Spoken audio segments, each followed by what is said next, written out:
여러분들이 주보 오른편에 있는 기록해 놓은 것 갖고 읽으셨는지 아니면 성경을 갖고 읽으셨는지 모르겠는데요. 어든지 괜찮습니다. 이렇게 되어 있습니다. 5절에 6절에 그러므로 하나님의 능하신 손 아래서 세 가지가 딸려 나옵니다. 첫 번째는 겸손해라. 두 번째는 염려를 다 주께 맡기라. 세 번째 8절은 근신하라, 깨어있으라 는 것입니다.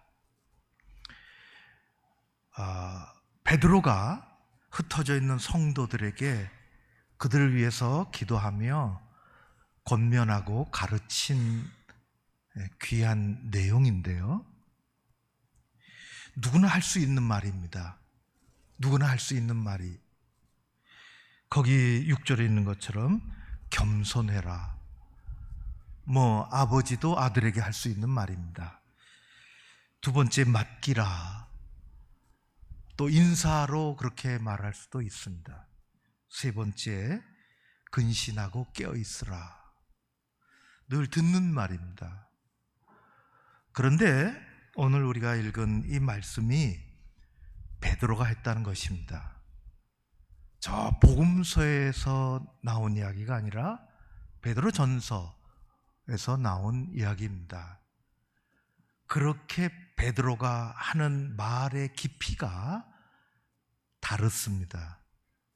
그 앞에 오늘 말씀의 제목이 하나님의 능하신 손 아래서 6절에 그렇게 되어 있는데, 하나님의 능하신 손 아래 우리가 산다, 그것입니다. 그러니 그분 앞에 가서 겸손하고 그분 앞에서 그런 능하신 손을 갖고 계신 그분 앞에서 다 내놓고 맡기고, 능하신 손을 갖고 계신 그분 앞에서 믿음을 굳게 지키기 위해서, 마귀와 대적하기 위해서 근신하고 깨어있으라, 그런 내용입니다. 귀하지 않습니까? 우리가 베드로 전후서에서 만나는 베드로는 복음서에서 나온 베드로와는 같은 인물인데 믿음의 깊이가 완전히 다릅니다. 복음서의 베드로와 이 베드로 전서와 후서에서 만나는 베드로는 천지 차이가 있습니다. 그 깊이가 다른 것입니다.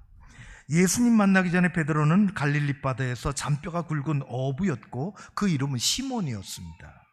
그는 어부라는 직업적인 경험으로 살아가던 사람이었고 그의 세계관은 갈릴리 바다가 전부입니다.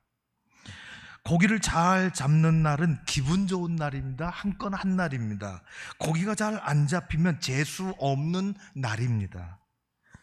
그는 거친 바다에서 일하면서 경험한 것이 그의 삶의 자세, 삶의 내용, 그리고 세상을 바라보는 방식이 전부 거기서 온 것입니다. 그러나 시몬은 그를 찾아오신 예수님을 만나고 완전히 바뀌었습니다. 나를 따라오너라, 마태복음, 나를 따라오너라, 내가 너희로 사람을 낚는 어부가 되게 하리라.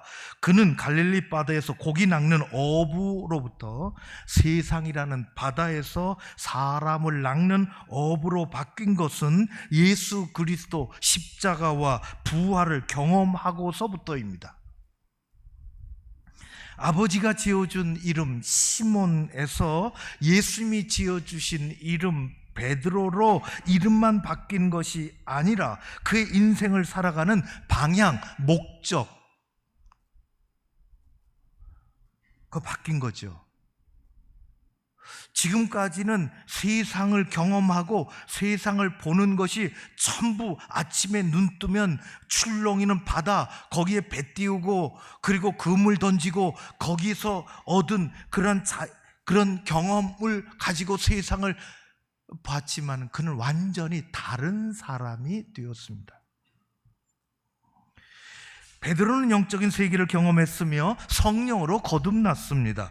그는 살면서 겪은 크고 작은 경험들이나 어디서 얻은 지식으로 세상과 인생이 흘러가는 것이 아님을 알게 됐습니다.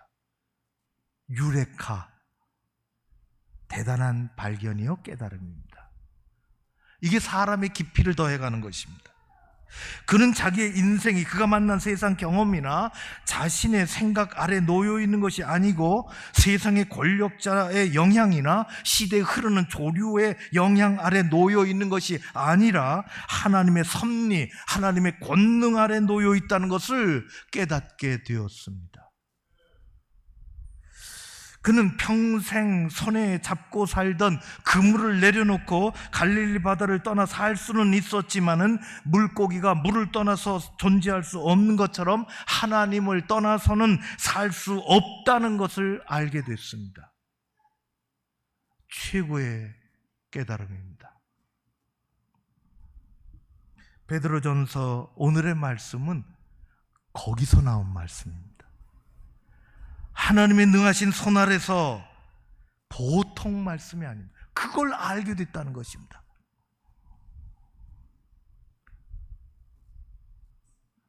그런 우리도 한 가지 변함없는 진리를 오늘 만납니다.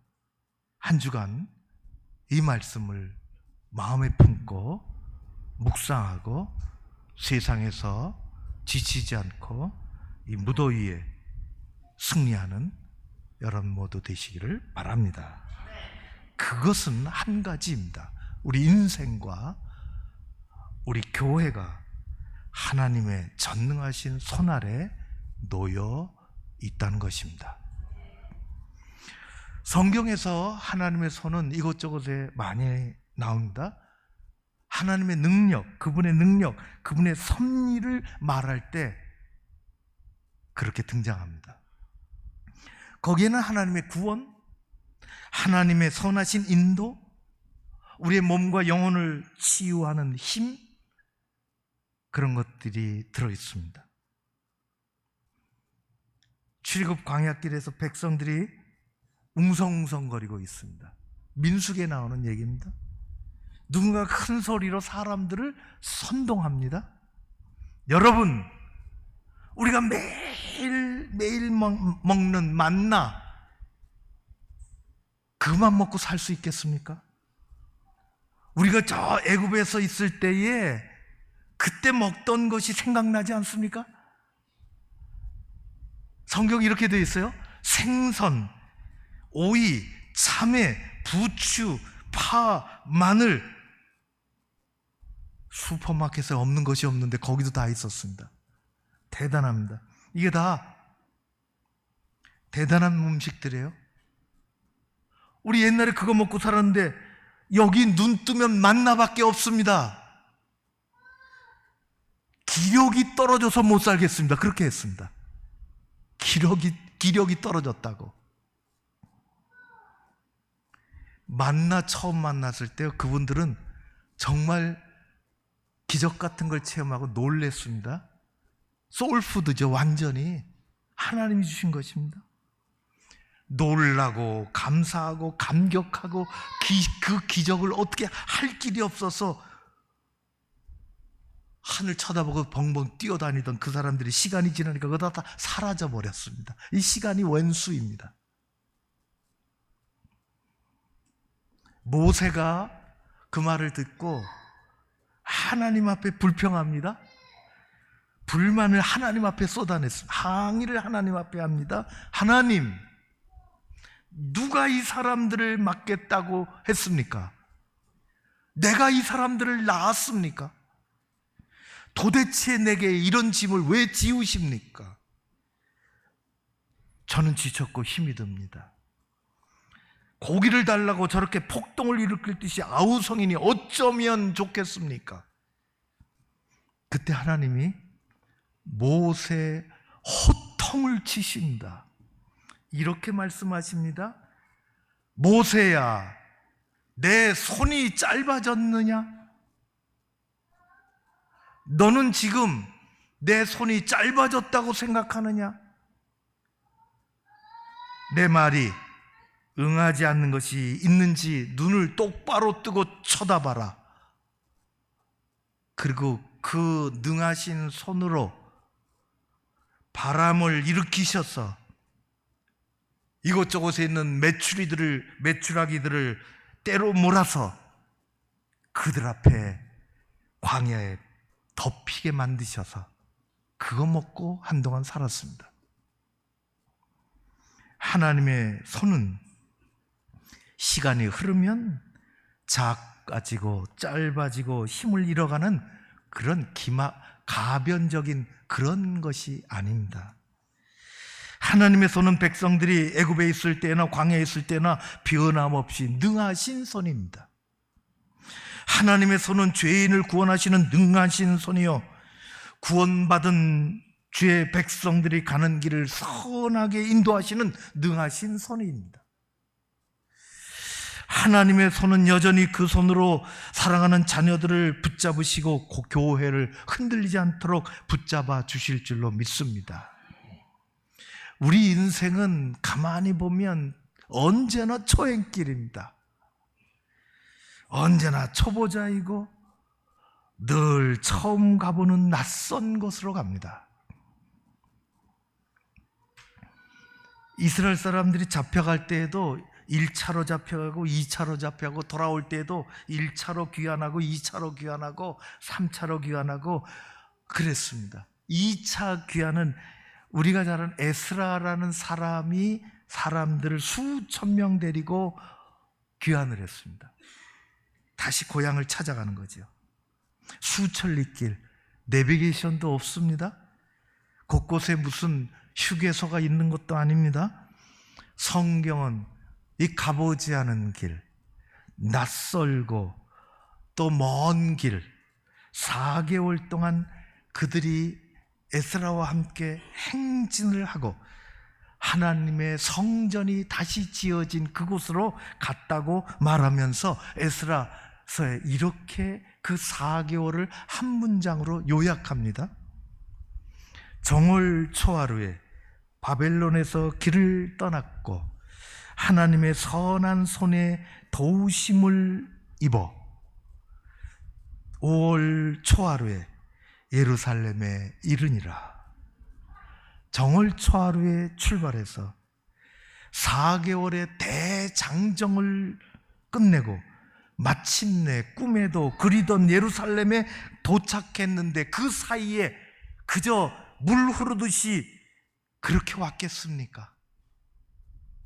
아니, 수천 명이 그렇게 수천리길을 그렇게 편하게 왔겠습니까? 얼마나 많은 어려움과 힘든 과정이 있겠습니까? 그런 가운데 가장 중요한 사실이 뭐냐? 오늘 느헤미야에 말씀하는 것, 에스라에서 말씀하는 것처럼 하나님의 선한 손에 도우심이 있어서 왔다는 것입니다.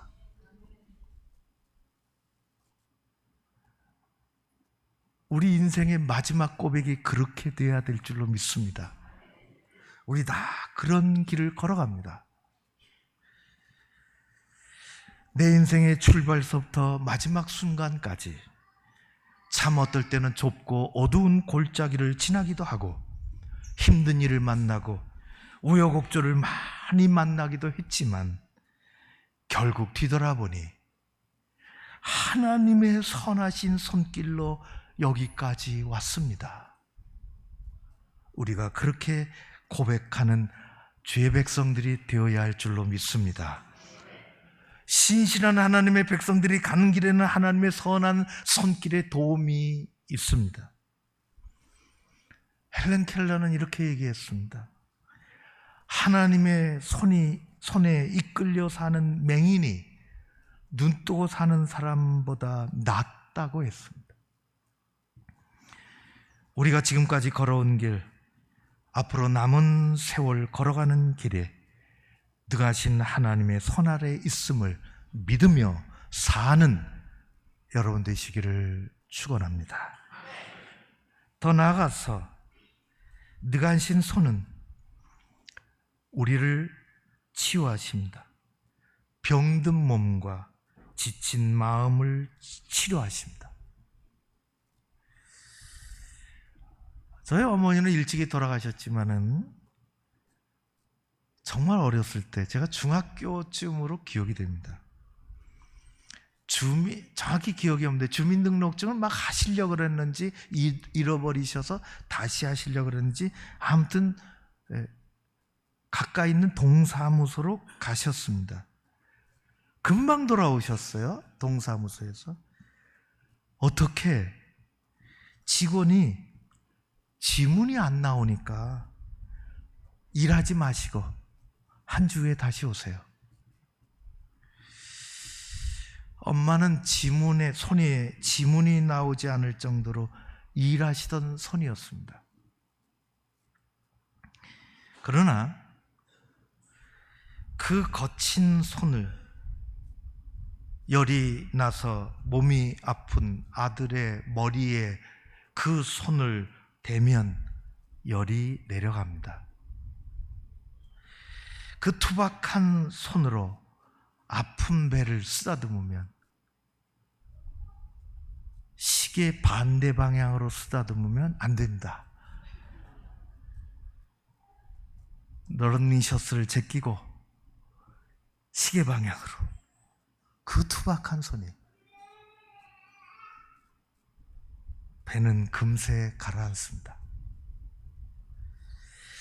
엄마의 손은 위대한 손입니다. 치유의 힘이 들어가 있는 약손입니다. 제가 그것을 깨달았어요. 아, 이게 맘스터치구나.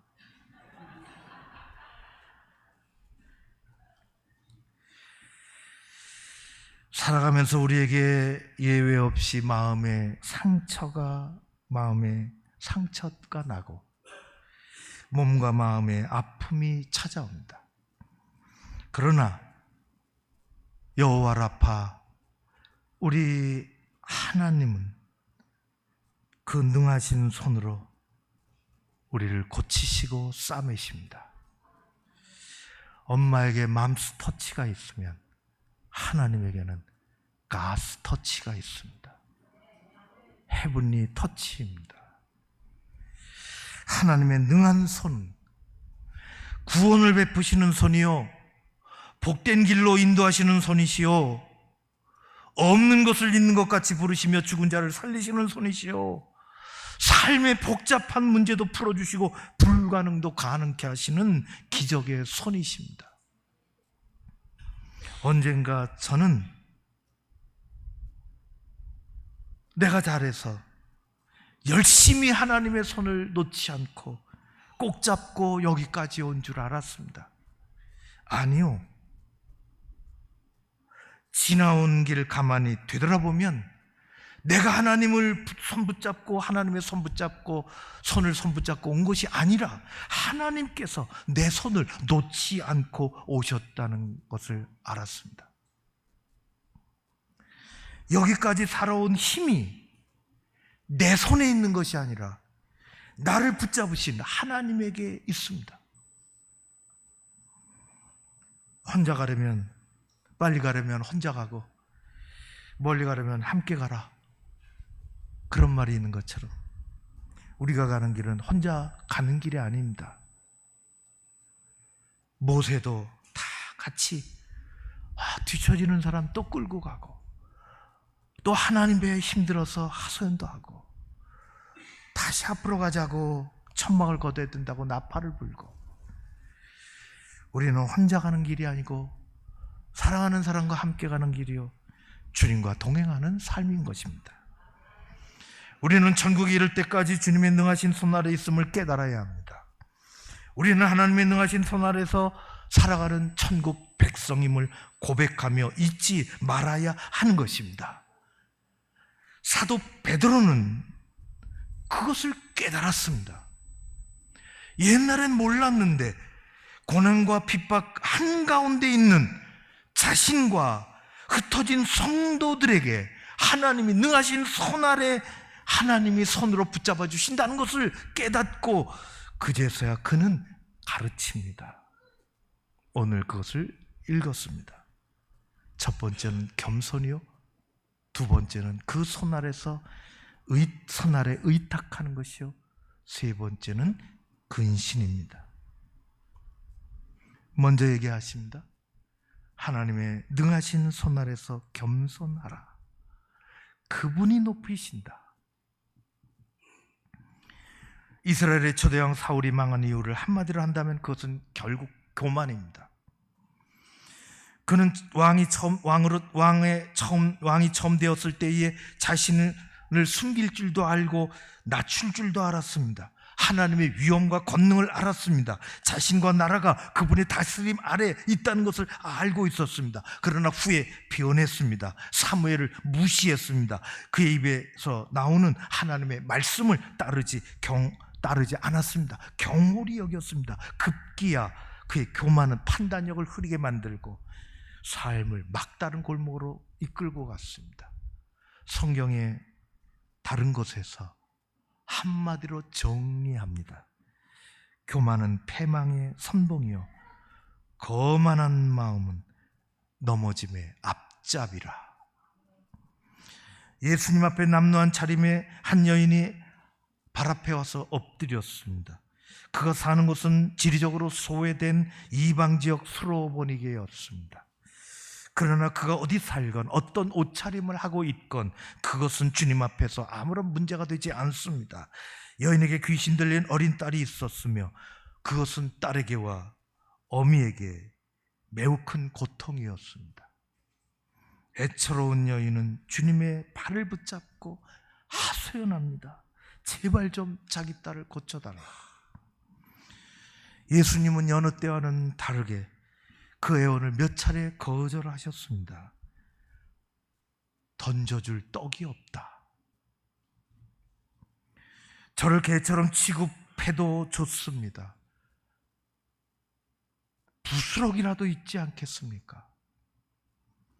여인은 눈물을 흘리며 자신을 낮추었습니다. 겸손은 마침내 기적을 불러옵니다. 예수님이 말씀하셨죠. 귀신이 떠나갔습니다. 남은 부스러기가 아니라 평생의 소원, 엄청난 은혜를 누리게 되었습니다. 예수님을 만났던 수많은 사람들, 겸손한 사람들은 다 은혜 받았습니다. 예수 제대로 만난 것입니다.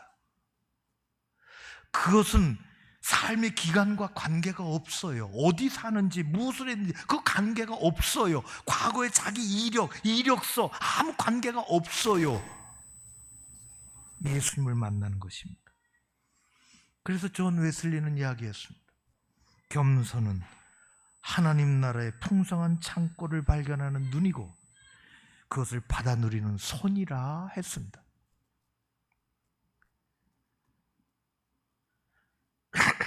사람이 교만하면 말하는 것도 태도도 교만해요. 어쩔 수 없이 만나지만 하나님 앞에 되도록이면 안 만나게 해주세요. 그렇게 기도할 수밖에 없어요. 그거를 내가 고칠 수 없으니 안 만나는 게 사는 길입니다. 두 번째는 이렇게 얘기합니다. 그가 깨달아서 하나님의 능하신 손 아래 모든 염려를 맡기라. 그리하면 그분이 돌보신다. 염려는 우리 마음을 잠식해 들어가는 나쁜 곰팡이와 같습니다. 빌립보서에서 말씀하십니다. 아무것도 염려하지 말고 모든 일에 기도와 간구로 너희 구할 것을 감사함으로 하나님께 아뢰라. 그리하면 모든 지각에 뛰어난 하나님의 평강이 그리스도 예수 안에서 너희 마음과 생각을 지키시리라. 우리가 먹는 음식 때문에 위궤양에 걸리는 것이 아니라 우리가 늘 가지고 사는 염려 때문에 위궤양에 걸린다고 어떤 의사는 말했습니다.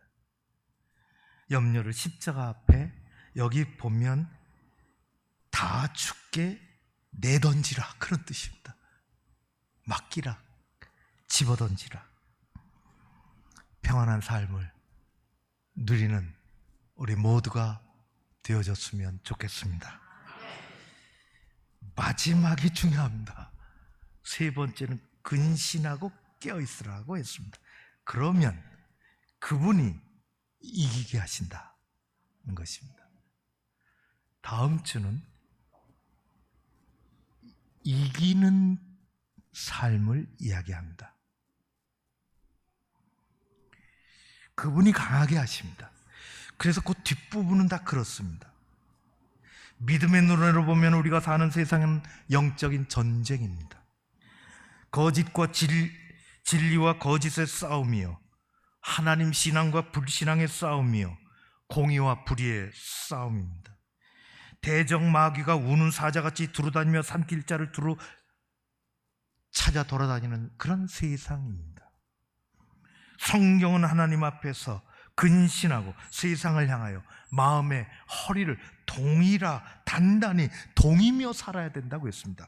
하나님 앞에서 근신하라는 것은 정신을 차리고 깨어 기도하라는 것이고, 세상의 앞에서 허리를 동이라는 것은 마음이 가는 대로, 세상의 마음이 가는 대로 마음대로 제멋대로 내버려 두지 말고 네가 마음을 조종하고 살라는 것입니다. 로마서에 너희는 이 세대를 본받지 말고 오직 마음을 새롭게 함으로 변화를 받아 하나님의 선하시고 기뻐하시고 온전하신 뜻이 무엇인지 분별하도록 하라 말씀하셨습니다. 이제 정리합니다. 우리를 사랑하시는 하나님에게는 우리 눈에는 보이지 않는 거룩한 손이 있습니다. 우리는 하나님의 능하신 손 아래서 사는 구원의 백성들입니다. 우리가 그 손을 붙잡고 사는 것이 아니라 하나님이 손을 내밀어 우리를 놓지 않고 붙잡아 주실 줄로 믿습니다. 그 능하신 손 아래 인도받고 보호받고 우리들은 세상의 그 어떤 일로도 그래서 흔들리지 않습니다. 그 손에서 흘러나오는 은혜를 누리며 평생 그 손길의 위로와 축복을 누리며 사는 여러분 모두 되시기를, 우리 교회 되기를 주의 이름으로 축원합니다. 고마우신 아버지 하나님 찬양합니다. 능하신 손 아래 있음을 고백